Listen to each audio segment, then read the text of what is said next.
What happens when coal powder, cement, and a few unexpected materials come together in one experiment? At first, this may look like a strange combination, but by the end of this video, you will see how it turns into a thick repair mixture that can help seal small holes and damaged areas on a roofing panel. Before we begin, tell me in the comments, what would you repair first? A roof crack, a wall gap, or a damaged outdoor panel? First, I'm crushing the coal into a fine powder. You can do this by hand, but if you have a grinder, it can save time and make the powder much finer. The finer the powder becomes, the easier it is to mix evenly into the cement later. Coal has been used for many different purposes over the years, mainly as a fuel source, but also as a dark mineral-based material in certain industrial mixtures. For this experiment, the coal powder helps create a darker color and gives the mixture a heavier, denser texture. Just be careful with the dust. Wear a mask, work in a ventilated space, and keep the powder away from sparks or open flames. Would you use a grinder for this, or would you crush it by hand? Now that I have the coal powder ready, it is time for the next unexpected step. I'm going to heat the cement in a dry pan. Why heat cement first? The goal here is to remove some moisture from the material and create a warm, dry base before mixing the next ingredients. Heating also changes the feel of the cement slightly, making it look drier and more loose before water is added later. Next, I'm adding the coal powder into the warm cement. I'll mix both materials slowly and evenly. Now comes the part that looks almost like a magic trick. I'm placing foam into gasoline, and you can immediately see a dramatic reaction. The foam begins to shrink and dissolve very quickly, turning into a thick, sticky material. What you are seeing is the foam losing its trapped air structure as the solvent breaks it down.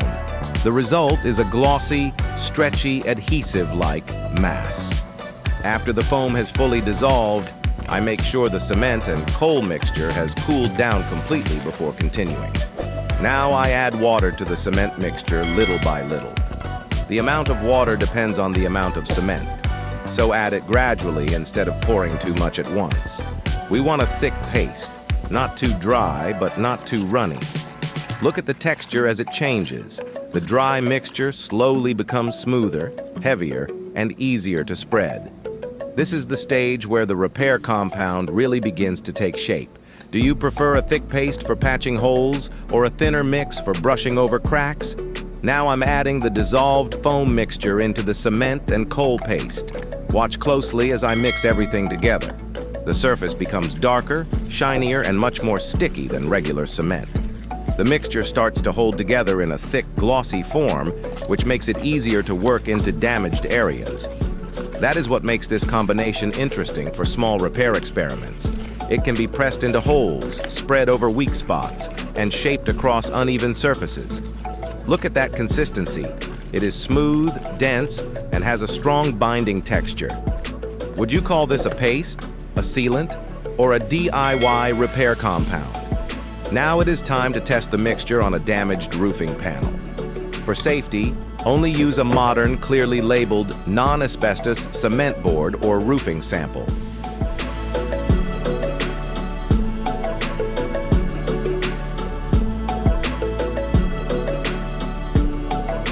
First, I clean the damaged section and make sure the surface is dry. Then I press the mixture directly into the holes and cracks.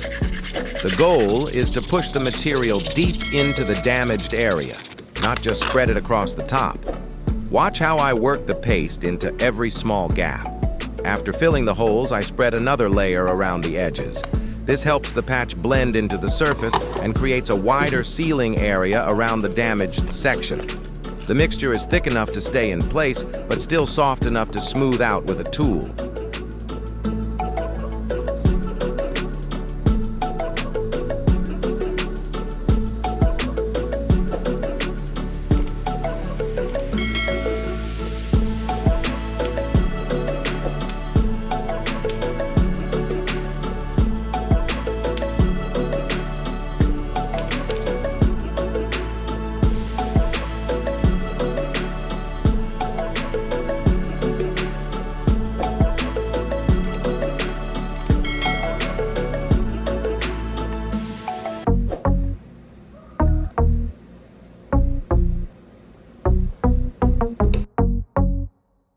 After about 6 hours, the repaired section has dried.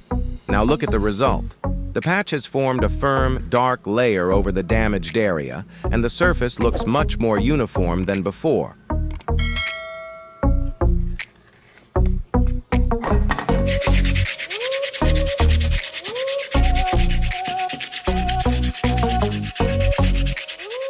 When water is applied, the repaired section helps block it from passing through the old holes.